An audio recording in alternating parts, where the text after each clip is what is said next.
name, amen.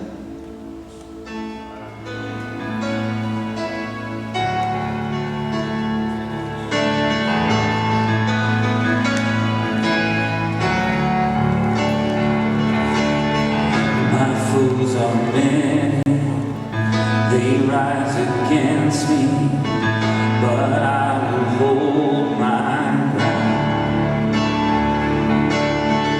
I will not fear the war, I will not fear the storm. My help is on the way, my help is on the way.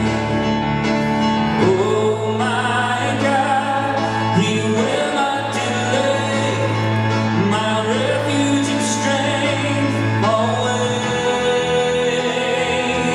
I will not fear, His promise is true, my God will come through always, always. Trouble surrounds me, trouble surrounds me, chaos abounding, my soul will rest in You. I will not fear the war, I will not fear the storm. My help is on the way, my help is on the way. Oh my God, He will not delay, my refuge and strength always. I will not fear, His promise is true, my God will come through always, always.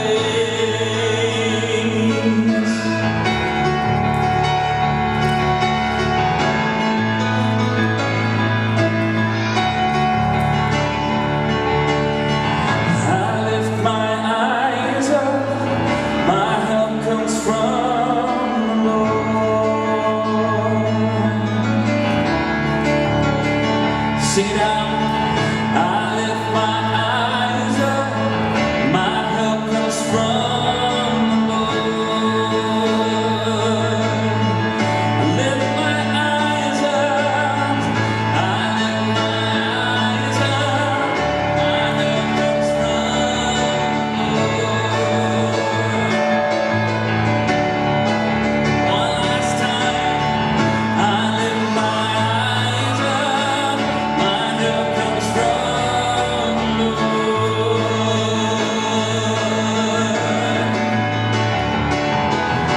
Oh my God, He will not delay, my refuge and strength always.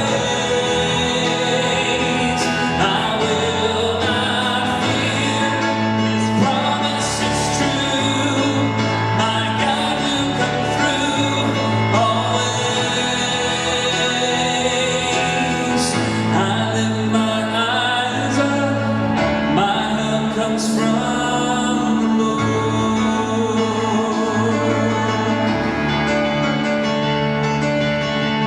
I lift my eyes up, my help comes from the Lord. Confess that one more time. I lift my eyes up, my help comes from the Lord.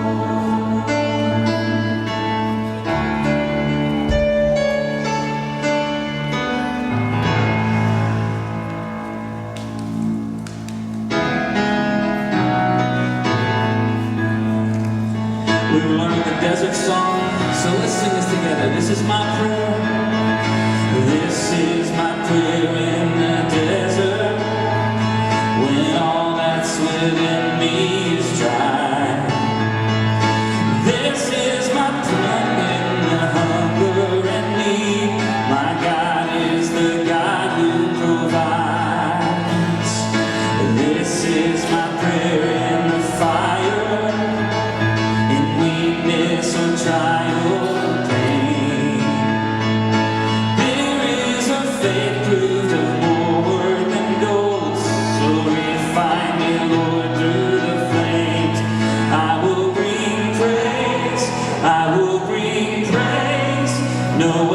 formed against me shall prevail, and I will rejoice, I will declare, God is my victory and He is here.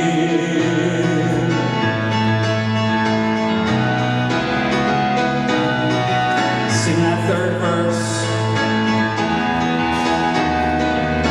This is my prayer.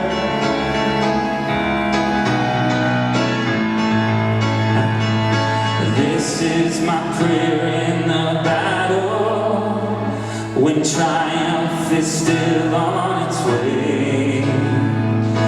I am a conqueror and co-heir with Christ, so firm on this promise I stand. You know, I don't normally just talk in the middle of a song, but I'm gonna, because that verse right there, go back to the beginning of that verse. This is my prayer in the battle. And look at this line. This is my prayer in the battle, and this is the part I want you to notice. When triumph is still on its way. So often, we feel like when we don't see it right there, right now, we just get kind of impatient. And the Lord's saying, I'm doing my thing. Trust me in the midst of the battle when you haven't seen me yet. You could go read all kinds of places in the Old Testament when the Lord would ask things that seemed illogical of people. But He did them, just like the story Nick told the other night of David and Goliath. Didn't seem very logical, but the battle was already won, and it was coming. So let's sing that verse again right there, and we'll go on from there. Here we go in the battle. This is my prayer in the battle, when triumph is still on its way. I am a conqueror and co-heir with Christ, so firm on this promise I stand. I will bring praise, I will bring praise. No weapon formed against me shall prevail. I will rejoice, I will declare, God is my victory and He is here. All of my life, in every season, you are still God. I have a reason to sing. I have a reason to worship. Sing it right there, all my life, all of my life, in every season, you are still God.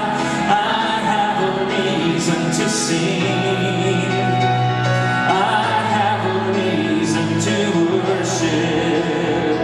Come on, lift it up. All of my life, in every season, you are still God. I have a reason to sing. I have a reason to worship. I will bring praise, I will bring praise. No weapon formed against me shall prevail. I will rejoice, I will declare, God is my victory and He is here.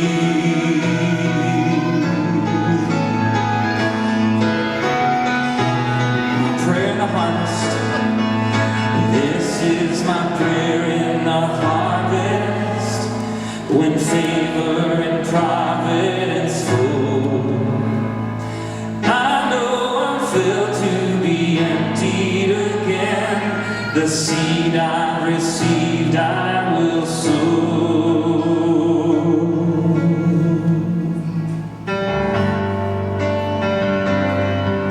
I talked to this last night. God of miracles. We'll just start with that first verse. Let faith arise.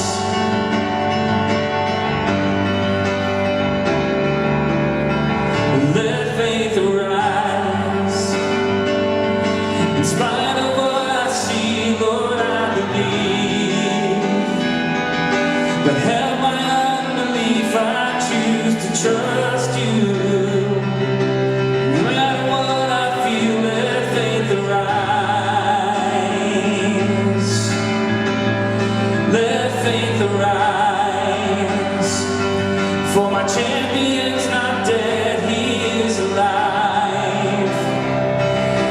He already knows my every need. And surely He will come and rescue me. All right, here's that chorus. God of miracles, come. We need your supernatural love to break through. Nothing's impossible. You're the God of miracles.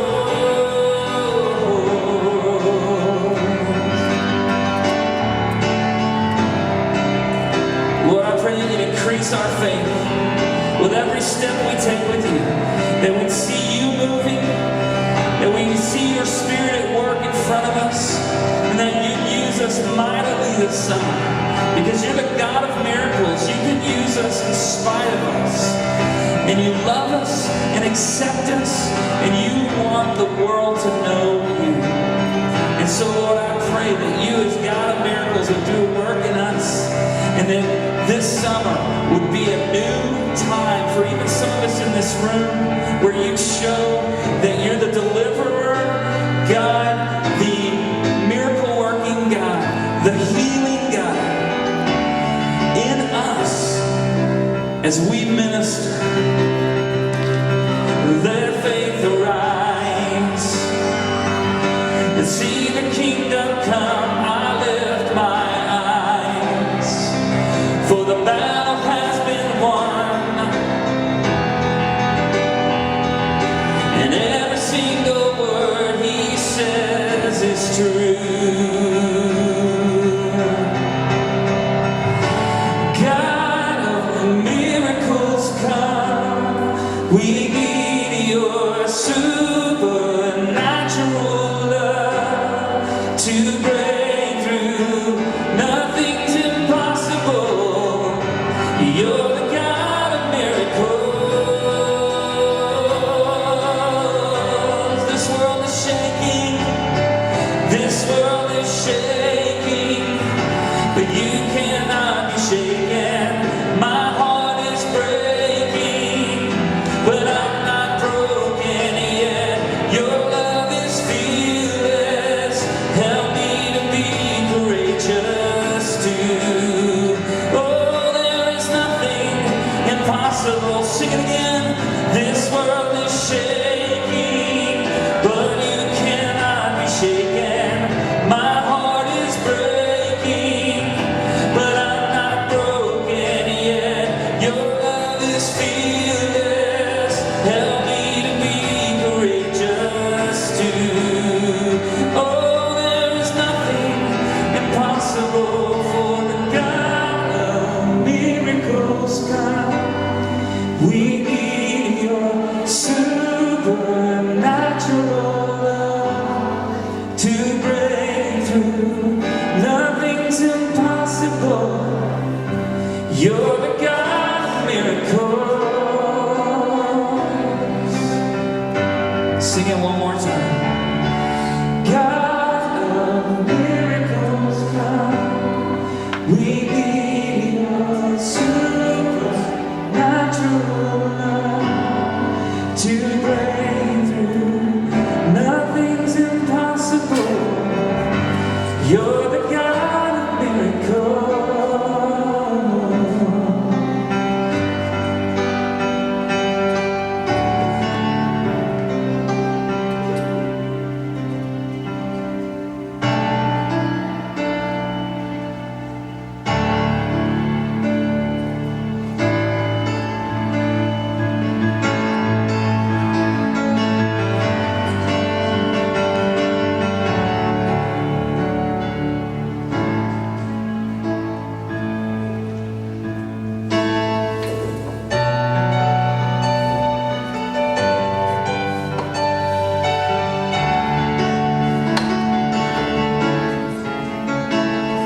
We're gonna sing a song that, as we were talking in preparation tonight,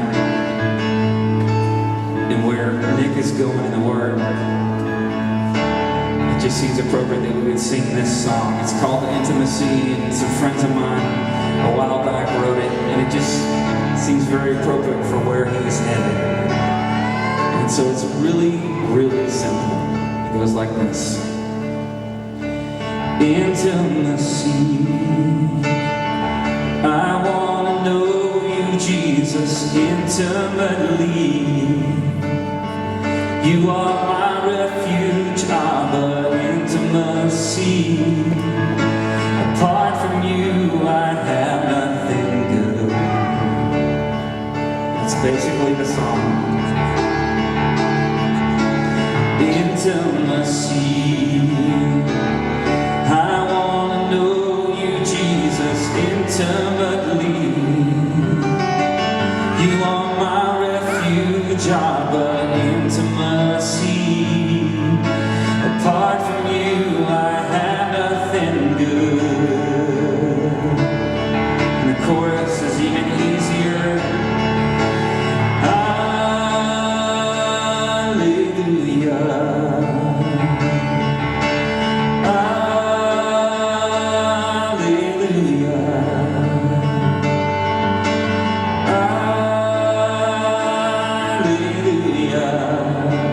You are my God.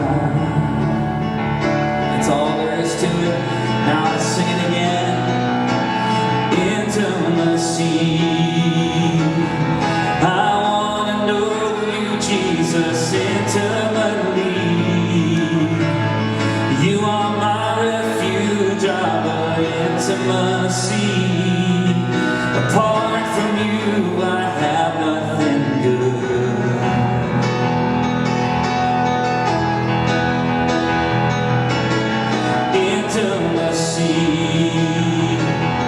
I want to know you, Jesus, intimately. You are my refuge, Abba, intimacy. Apart from you, I have nothing good. Hallelujah. Hallelujah.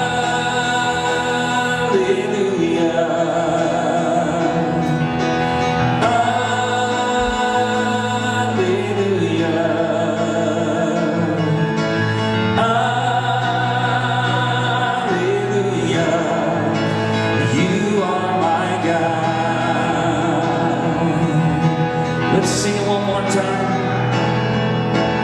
Intimacy. I want to know you, Jesus, intimately. You are my refuge, Abba, intimacy. Apart from you, I have nothing good.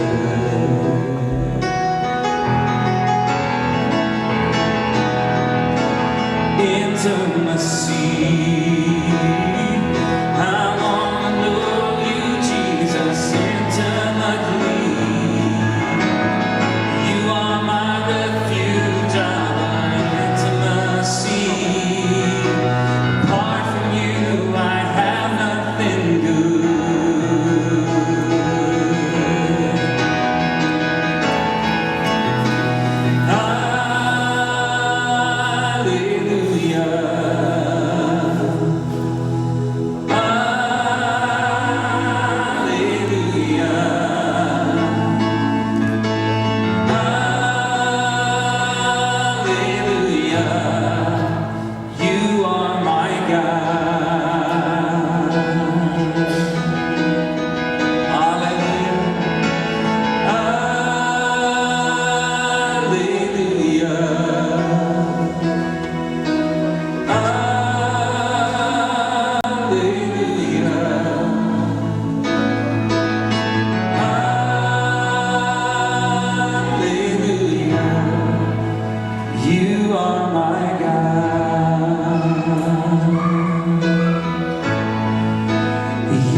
How wonderful shall never be.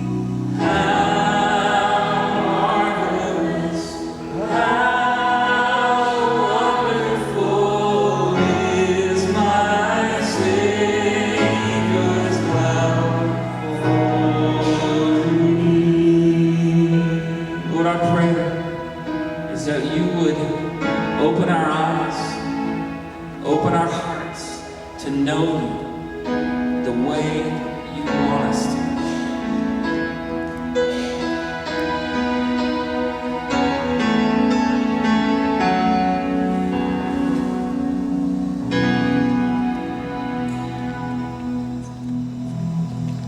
Amen. You can go ahead and have a seat this evening. As we get started here this evening, I just kind of want to take a poll and see who I'm talking to tonight. How many of you would have what they call a green thumb? You can grow some stuff. If you plant something, it doesn't die. Like 3 of you. Awesome. Awesome. The rest of you, you're my people. All right? How many of you are good at building things? You can use a hammer, a saw. You turn on a saw, you come back with all 10 fingers. One of those things, right? All right. The rest of you who didn't raise your hands, again, my people. All right. I am neither good at planting things and making them end up alive, or building things and making them end up put together. But for some reason, when we moved to Stephenville, my wife thought it would be a great idea if we had a raised garden in our backyard. And for a guy who cannot plant things and make them grow, nor build things and make them end up put together, you can imagine how fun that was for me. And so we built this raised garden. Our marriage survived. A lot of conflict went throughout that, but we built this raised garden, and I managed to get like 4 boards put together. That was basically it. I dumped some soil in it, and we went to Walmart and we picked up some plants. Right, we got some bell peppers, which we do not eat. We got some jalapeno peppers, which we do not eat. We got some zucchini, which we rarely eat. And we got some squash, and we planted it all, and we started to water it and started to weed it and make sure that the stuff would grow. And then finally we went out one day after we watered it and we took care of it, and we looked down in our garden, and we had a little bitty bell pepper. I mean, it was like this big. And we had a jalapeno pepper, normal size, and we had 1 little squash. Combined, they cost us like $187 to build this thing, right? But we did have 3 vegetables. Now, when we went out to this garden and we celebrated the fruit of our labor, you know what we didn't do? We didn't go out to the garden and go, where are the apples? Because we didn't plant any apples, right? We didn't go out to the garden and go, man, I just really wish that watermelon would have grown in this garden. Because we didn't plant any watermelon. We went out and we go, of course, we have a bell pepper because we planted a bell pepper. We have a jalapeno because we planted jalapeno plants. We have a squash because we planted squash plants. And we weren't shocked that those things weren't cantaloupes and apples and bananas. We expected that that's what we would grow because that's what we planted. And in the natural, we get that. Now, that was the most expensive vegetables I've ever eaten in my life. We ate the 1 squash. We celebrated and had it as a meal. It was the most expensive piece of squash we ever had. It was delicious. But we don't get shocked by that in the natural because we expect what we plant to grow. We would all think it's crazy to go plant a seed and to water it and to weed the garden and to fertilize it and to have something grow other than what we planted. You don't plant a pepper seed and expect to get an apple. But so many times in the spiritual, we're shocked that the things of God don't grow in our lives when we don't plant them in our hearts. So many times we're shocked when somebody says something to us, and we've been having a bad day, and somebody says something to us, and we're like, you know how you respond like that? Bitterness and anger and rudeness come out, and we go, oh, where did that come from? Or we're shocked whenever things, are not going our way, and somebody says something to us, and they walk off, and we go, I can't believe them. And we go to the next person, and we go, pss, pss, pss, pss, pss. And at the end of the day, we feel bad, and we go, oh, where did that gossip come from? And we're shocked when the things that come out of our hearts look like maybe what we put in them. And we would think that's natural in the natural, that what we plant is what will grow. But in the spiritual, all of a sudden we want to say, well, we want the good things to come out of our life. We want good fruit to come out of our life. We want the things of God to come out of our life. And we think that it will just magically appear in our hearts and grow out of our lives. But the truth is, what's true in the natural is also true in the spiritual. And it's almost like we expect to produce godly fruit in our lives without planting the seeds of godliness in the soil of our hearts. Jesus talked about that to his disciples. If you have your Bible tonight, open it to John chapter 15. Jesus talked about that to his disciples. He taught his disciples what it meant to plant things in our lives that would eventually produce good fruit. And Jesus said to the disciples, I am the true vine, and my Father is the gardener. He cuts off every branch in me that bears no fruit, while every branch that does bear fruit, he prunes so that it will be even more fruitful. You are already clean because of the word of God I have spoken to you. Remain in me as I also remain in you. No branch can bear fruit by itself. It must remain in the vine. Neither can you bear fruit unless you remain in me. I am the vine, and you are the branches. If you remain in me, and I in you, you will bear much fruit. Apart from me, you can do nothing. If you do not remain in me, you are like a branch that is thrown away and withers. Such branches are picked up and thrown into the fire and burned. If you remain in me, and my words remain in you, ask whatever you wish, and it will be done for you. This is to my Father's glory, that you bear much fruit, showing yourselves to be my disciples. Jesus says this, that if you want to bear fruit in life, if you want to produce godly things in life, if you want to make an impact in life, it comes from remaining in him. It comes from abiding in him. It comes from connecting with him. It comes from planting the seeds of godliness in our lives, and that comes through intimacy with Jesus. Now, if I were just to poll you tonight, I think I can answer this question, but let's go ahead and do the poll anyway. How many of you would say, regardless of what stage you're at in life, that you want to make an impact with your life? Just by show of hands. We're batting 1,000, right? Everybody wants to make an impact in life. Everybody wants to make a difference in life. Everybody wants to make an impact with their lives. Nobody goes, I just want to cruise through life, and when it's over, I want to look back and go, wow, I accomplished nothing. Nobody does that, right? We all want to make an impact with our lives. Well, here's what Jesus is saying. He's saying if you want to have an output of impact, you have to have an input of intimacy. I'm going to say that again. If you want to have an output of impact, if you want your life to have impact, if you want to have an output of impact for the kingdom of God, then you have to have an input of intimacy with Jesus.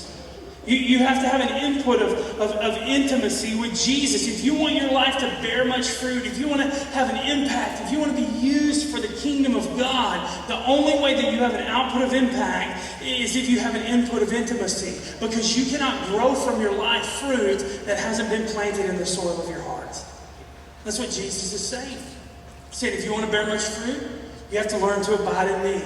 If you want to bear much fruit, you have to learn to remain in me. If you want to have to bear much fruit, you have to learn to stay connected to me. Why? Because you cannot grow what you have not planted. You cannot grow what you have not planted. And what Jesus is teaching in this passage is that our impact in life is directly related to our intimacy with him. And so I want to give you just two principles tonight of impact and intimacy through the words of Jesus here. Two principles of impact and intimacy that will help us understand how we can make the most impact with our lives. The first one is this. Limited intimacy will result in limited impact. Limited intimacy with Jesus will result in limited impact. Here's what Jesus said. I'm going to read it again in John 15, verse 4 through 6. Remain in me as I also remain in you. No branch can bear fruit by itself. It must remain in the vine. Neither can you bear fruit unless you remain in me. I'm the vine, you are the branches. If you remain in me and I in you, you will bear much fruit. Apart from me, you can do nothing. If you do not remain in me, you are like a branch that is thrown away and withers. Such branches are picked up, thrown into the fire, and burned.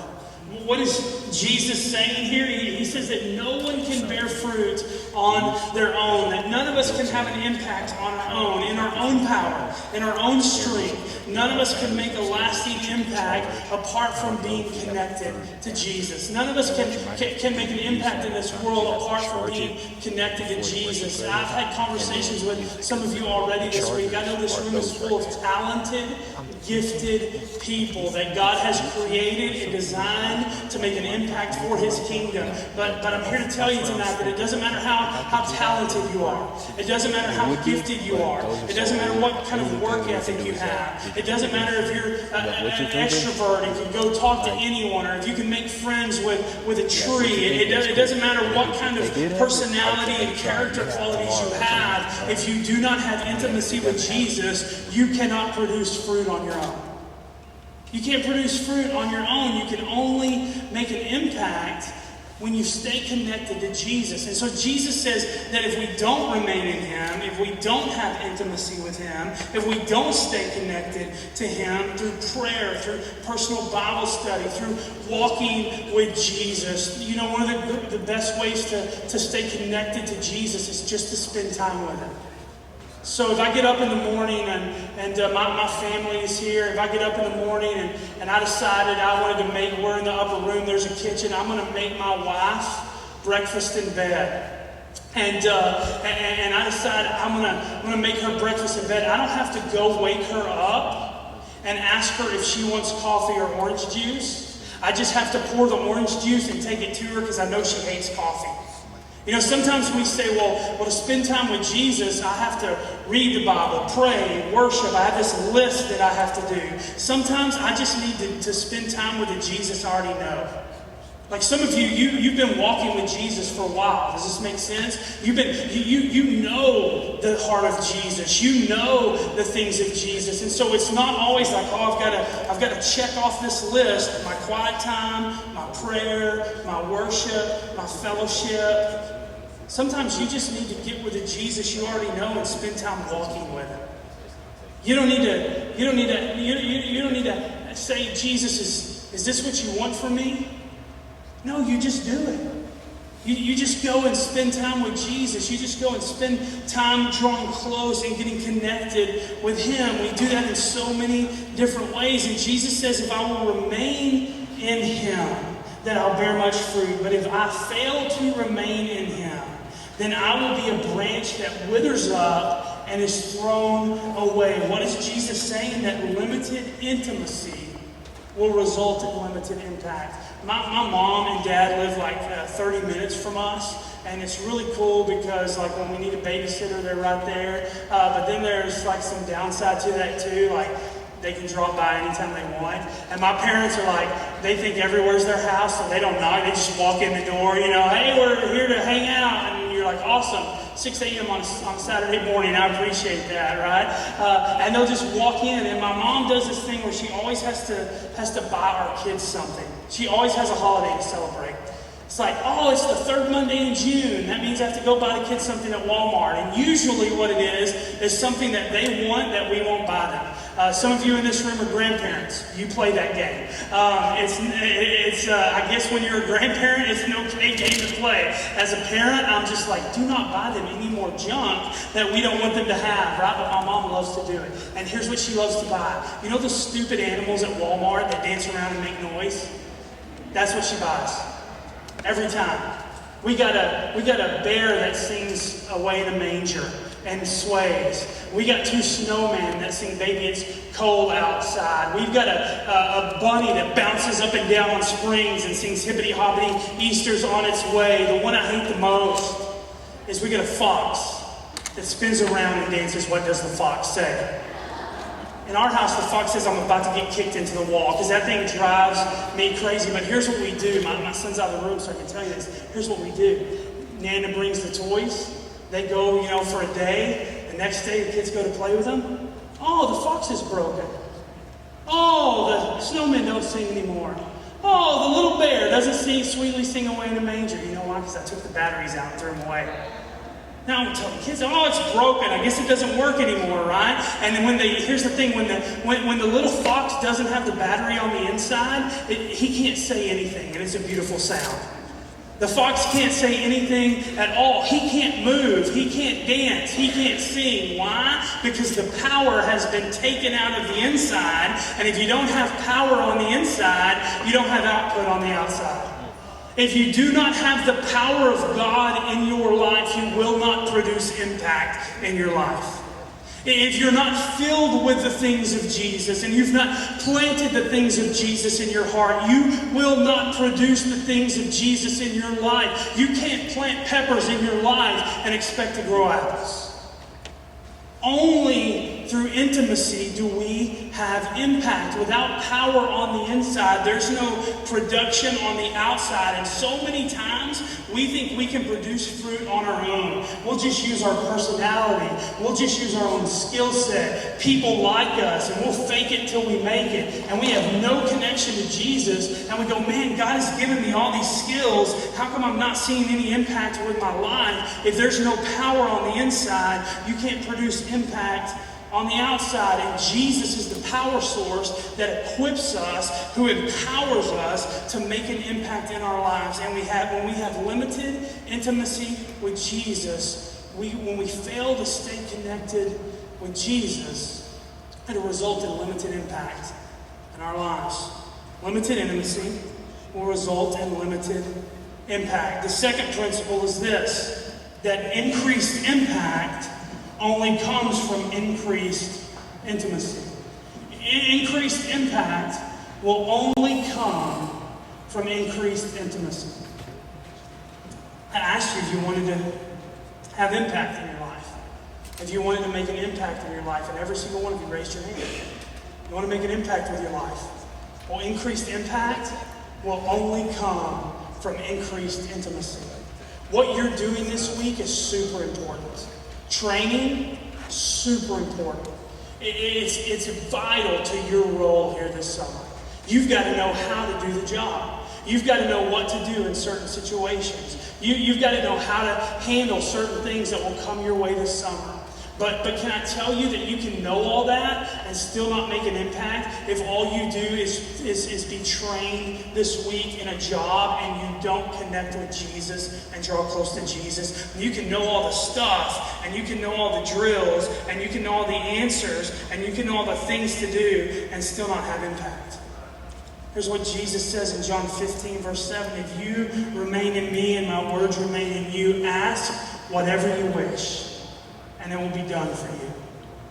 This is to my Father's glory, that you bear much fruit, showing yourselves to be my disciples. Jesus goes on to say that if we remain in him, if we will choose intimacy with him, if we will choose connection with him, if we'll abide in him, then our lives will bear much fruit. And he says two things will happen when we bear fruit. Two things will happen when we choose intimacy with Jesus. Two things will happen when we stay connected with the heart of Jesus. Number one is that we can ask whatever we wish for, and it will be done.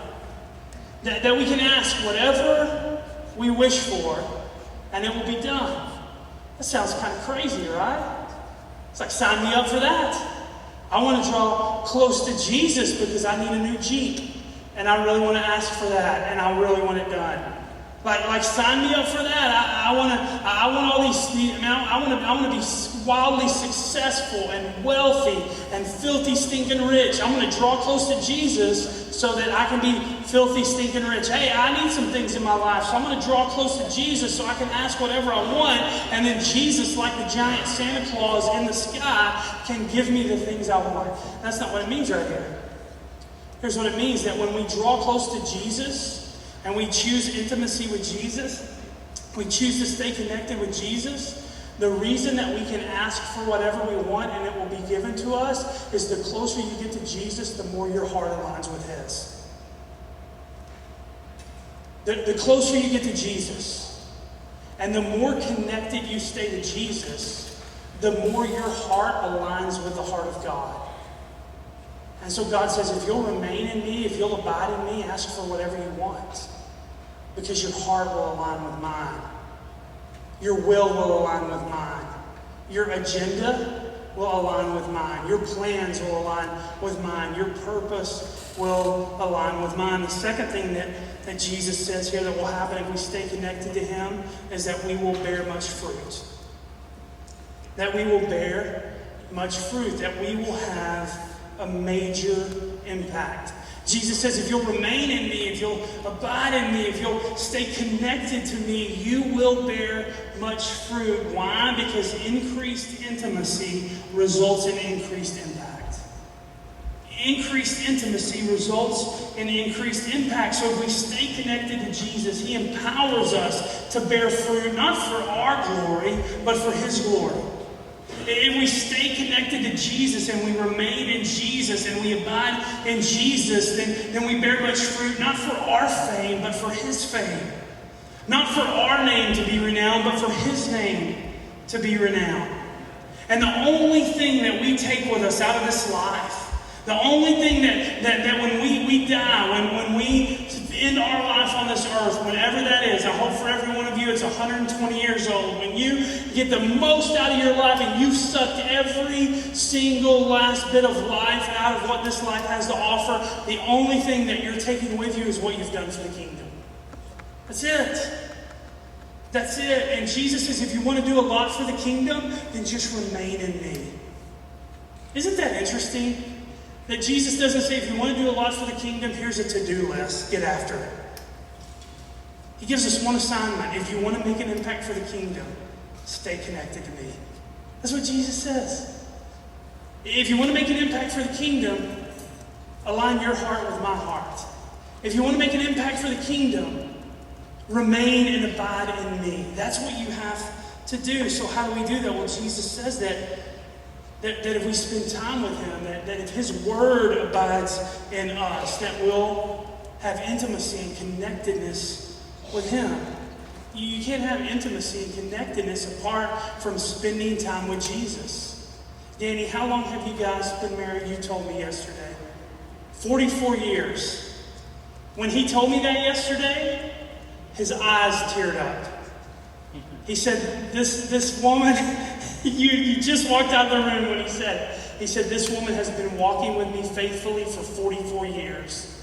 You know what? I don't have to ask Danny how he feels about 44 years of marriage. I saw the intimacy in his eyes.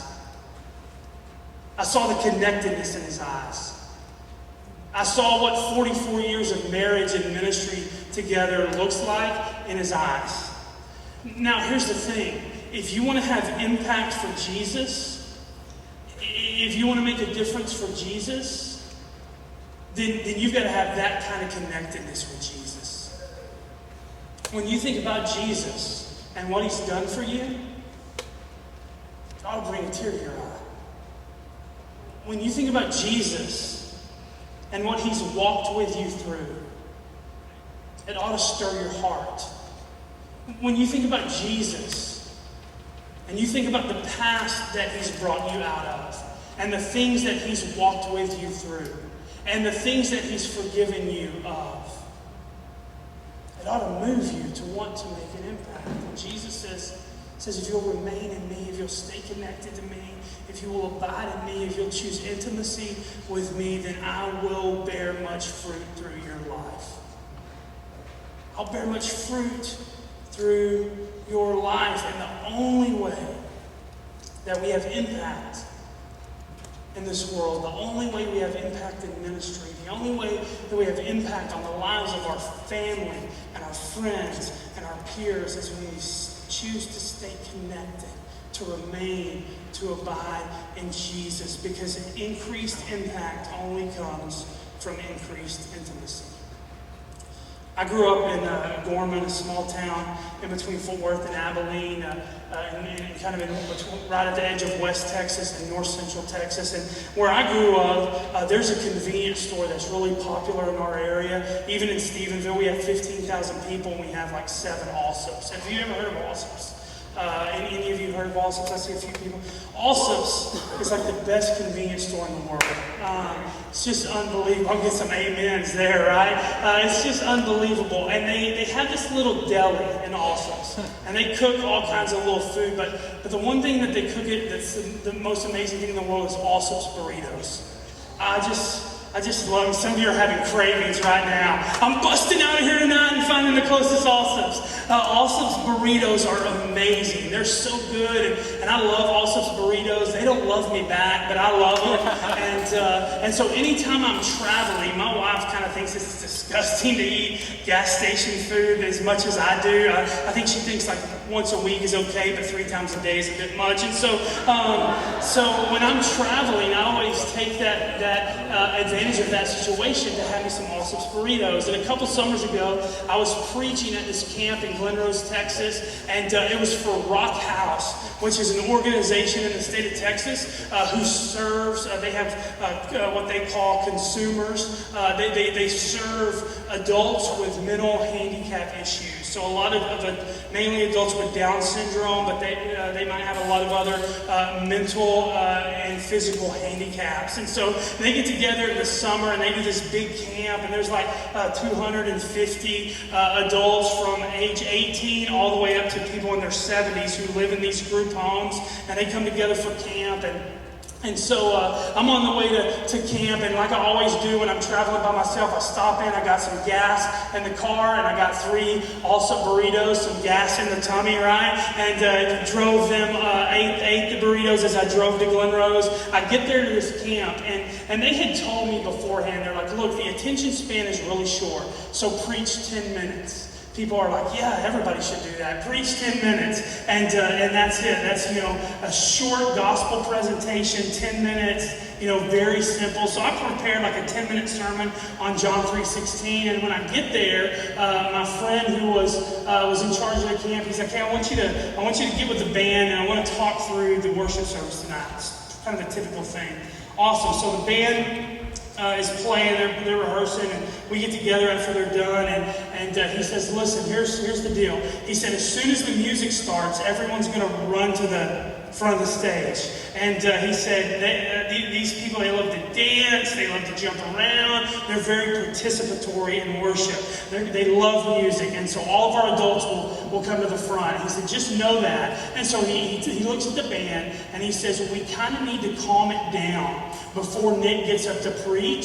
So if you could do like 2 or 3 slow songs, like if you start with fast songs, do a couple slow songs before Nick gets up to preach. That way all their sensory issues are calmed down before I get to preach. And it was in a room much like this, but it's kind of a long rectangle, and they had some curtains on the side that they created a false hallway where the band and I could come up on stage and then leave. And so the band gets up and they start playing worship, and they are like the Metallica of worship leaders. I know that dates me a little, but they're like heavy metal worship leaders. It's like, I've never seen screamo worship until that night, but that's what it was. It was like, Jesus, love you, yeah! And they're like screaming and yelling, and all of a sudden 250 adults with Down syndrome and some mental issues, they come running to the front, and there's a literal mosh pit going on. 50 and 60-year-old adults moshing everywhere. I'm like, what? And I'm sitting in the back like, what in the world is going on in this place? What has happened here? And so I keep waiting on them to slow it down. and they never slowed it down. It was like screamo music nonstop. And then the guy like just goes, "Dear God, help us to learn from your word. Amen." And I'm like, "Are you kidding me?" They're still jumping around and bouncing around as I go up on stage, and it's hot in there because we've turned the place into a mosh pit. And I get up on stage, and I'm like, "Okay, hey everybody, go back to your seat." And all the workers are like looking at me like, "What do we do?" I'm like, "I don't know. This is your gig, not mine." And so they're like helping people back to their seats, and it was so hot and nasty. And as they go back to their seats, there was an elderly lady. She was third row, right on the aisle, and I'm sitting there, I'm starting to preach, everybody gets in their seats, and she was involved in the mosh pit, and she just leans out in the row and goes, "Bleh!" Pukes everywhere. Now, I have an issue, physical issue that they call compassion vomiting. That means if you see someone vomit, you must vomit out of compassion.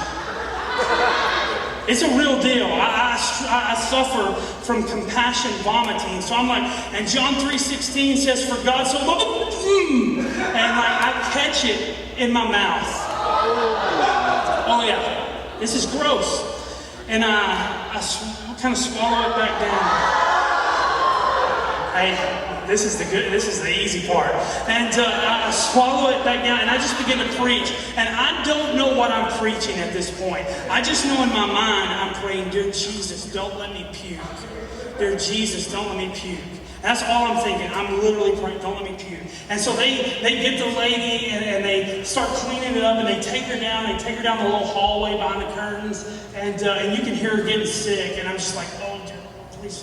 Don't let me puke, don't let me puke, don't let me puke." I finished the sermon. I call Metallica back up on stage. And I say, "We're going to continue to worship." I pray a quick prayer because I'm about to get sick. And it's summer, it's hot. Everybody's in their t-shirts and shorts and flip-flops. And just, I'm like, "Oh, it's hot, I'm dying." I go off stage, and I'm walking out the back, out the hallway. I'm walking out, and I'm just praising God at this point. Literally, I'm like, "God, you're amazing. How you kept me from puking in this place, I do not know. God, praise you for not squish." And in my flip-flop, I look down and that's not good. And immediately I begin to projectile vomit. And I'm talking like I could hit the fourth row in this place. I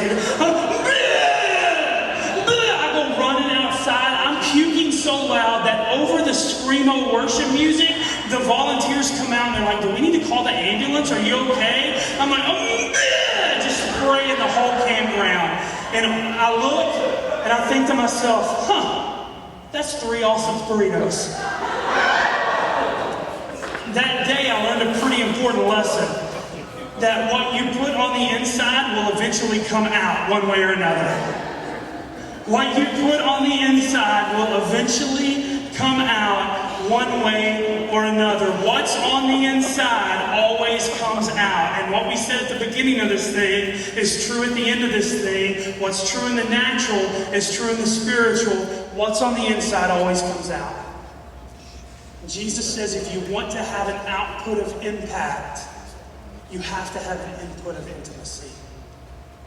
If you want to bear fruit in your life, you've got to have connection to Jesus in your life. If you want to have an impact with your life, you've got to have intimacy with Jesus in your life. Only when we plant the things of God in our heart, only when we remain in Jesus, only when we abide in Jesus, only when we stay connected to Jesus, only when we look at everything on our schedule and everything on our to-do list and all the possible choices that we could make in a day and say, before all of that, I choose Jesus. I choose intimacy with Jesus. I choose connection with Jesus. I'm going to fill my heart and soul with the things of Jesus. Only when we put in the things of Jesus will we produce fruit in our lives. Why? If you want to have an output of impact, you have to have an input of intimacy. Let's pray together. Jesus, we thank you that you didn't leave us to figure this thing called life out on our own. You didn't leave us to figure out ministry on our own. You didn't leave us to figure out our purpose or our plan for life on our own, but you gave us a guidebook, a love letter called the Bible. And that you show us how to live. You show us how to walk. You show us how we can have a life of impact.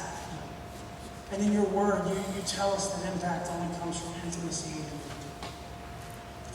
And so, Jesus, forgive us for when we have chosen activity over intimacy. Forgive us when we have chosen doing the things of God over the person of God. Jesus, in our hearts tonight, I pray that you would convict us, that you would challenge us, that you would draw us close to you, that we would be consumed with a desire to connect with you, Jesus. That intimacy with you might not be something we think about in our minds, but something that we long for in our hearts.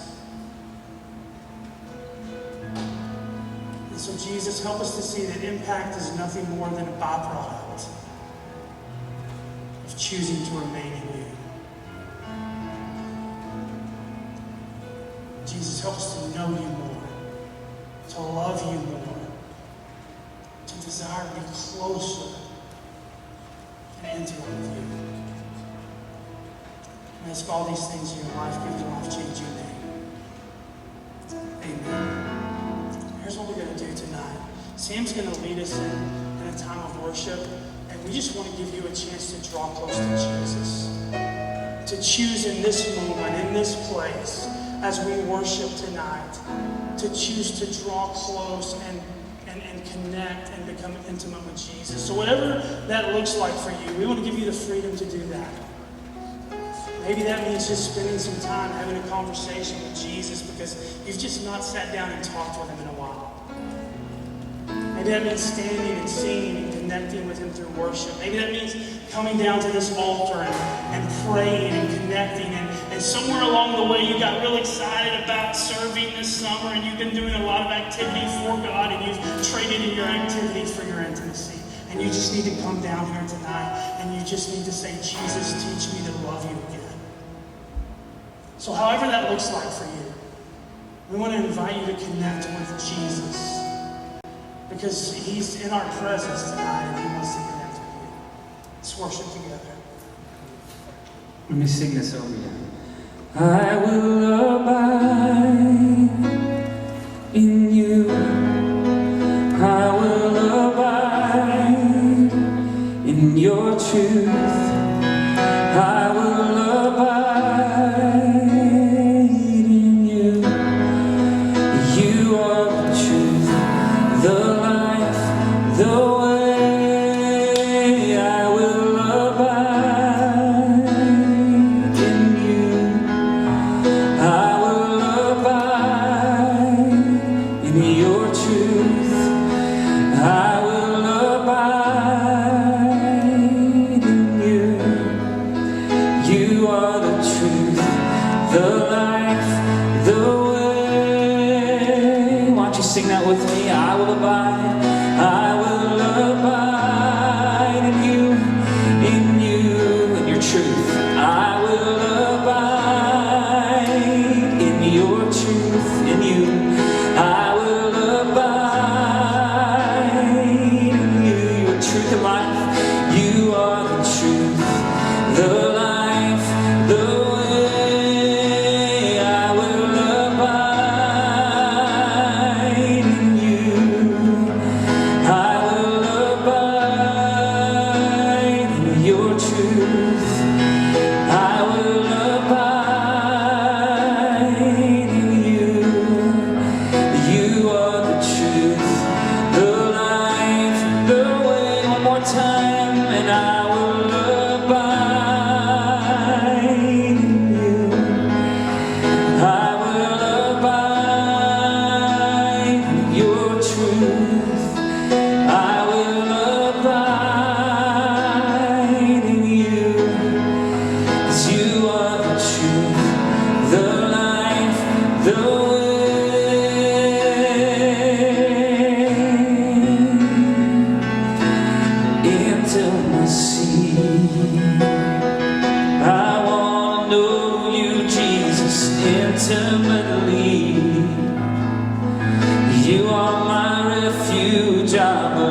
intimacy. Apart from you, I have nothing good.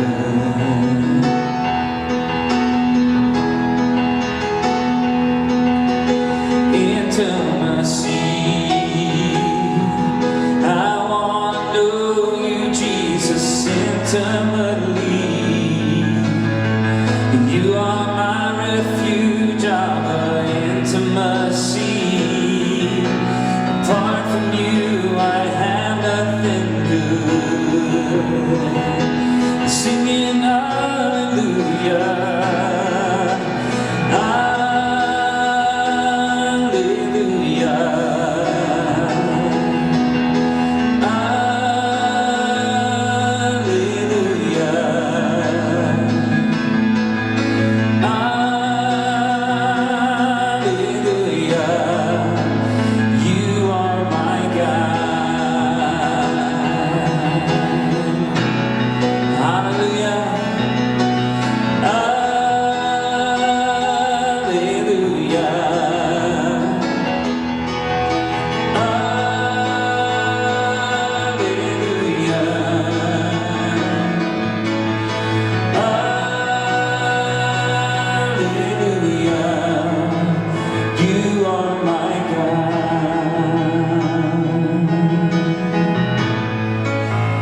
You are my God.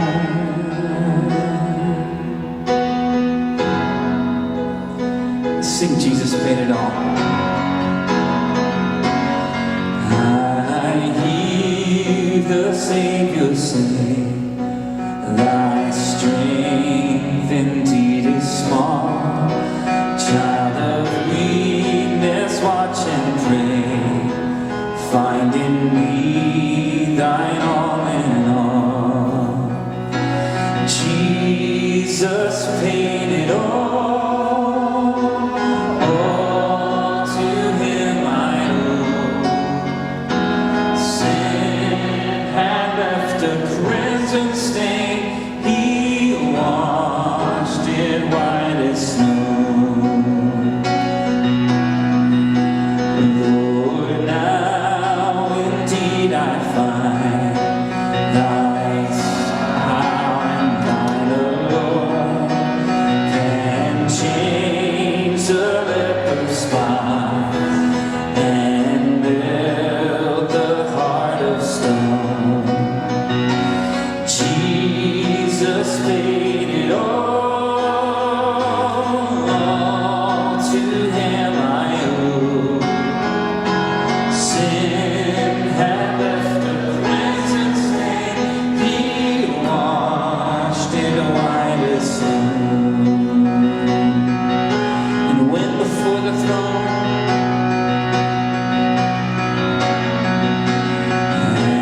and when before the throne, I stand incomplete. Jesus died my soul to save, my lips shall still repeat. Jesus paid it all to him I owe. Sin had left a crimson stain, he washed it white as snow. He washed it white as snow. He washed it white as snow.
Jesus paid it all to him I owe. Sin had left a crimson stain, he washed it white as snow.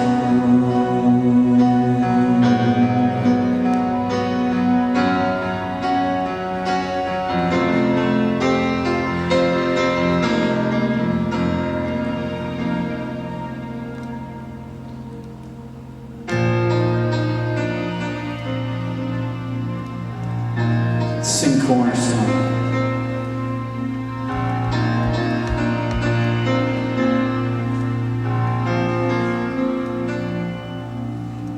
My hope is built on nothing less than Jesus' blood and righteousness. I dare not trust the sweetest frame, but wholly trust in Jesus' name. Christ alone, the cornerstone, weak made strong in the Savior's love. Through the storm, He is Lord, Lord of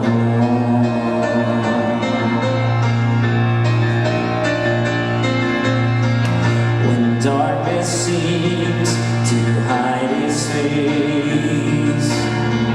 I rest on his unchanging grace. In every high and stormy gale, my anchor holds within the veil. Oh, my anchor holds within a veil. Christ alone, the cornerstone, weak made strong in the Savior's love. Through the storm, He is Lord, Lord of all. He is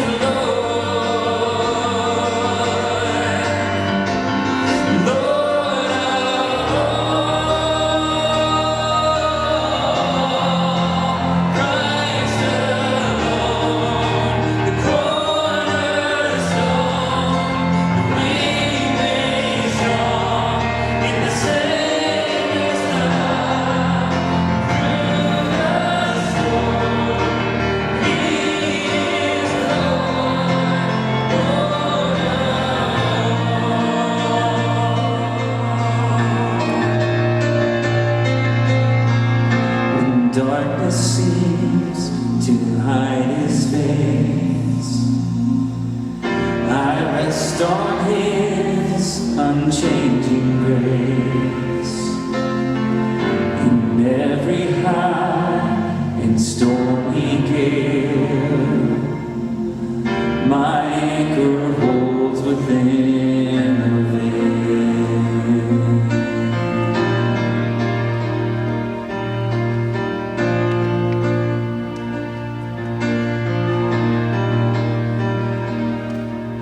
And oh, I'm running to your arms, I'm running to your arms. The riches of your love will always be enough. Nothing compares to your embrace.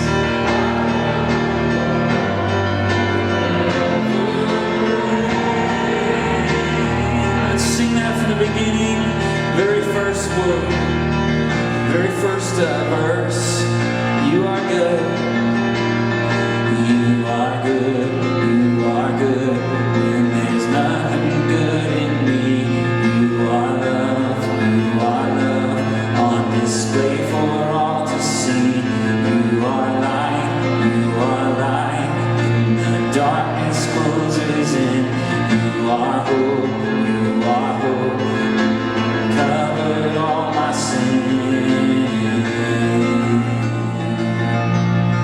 are peace. You are peace, you are peace. When my fear is crippling, you are true, you are true. Even in my wandering, you are joy, you are joy. You're the reason that I sing. You are life, you are life. In you death has lost its sting. Sing it out. And oh, I'm running to your arms. I'm running to your arms. The riches of your love will always be enough. Nothing compares to your embrace. Light of the world forever reigns. You are more. You are more than my word could ever say. You are Lord, all creation will proclaim. You are here, in your presence I'm made whole.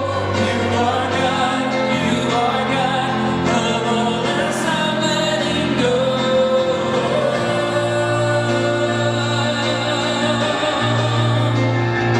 And oh, I'm running to your arms. I'm running to your arms.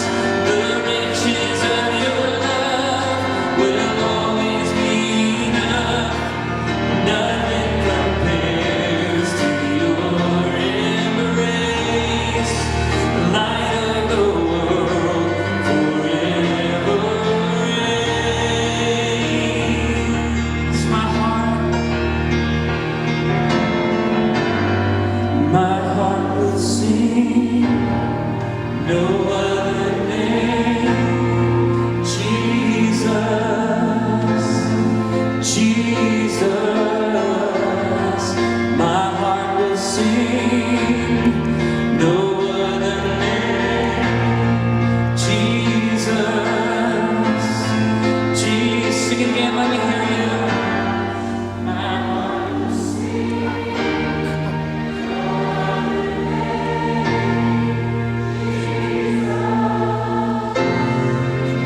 One more time.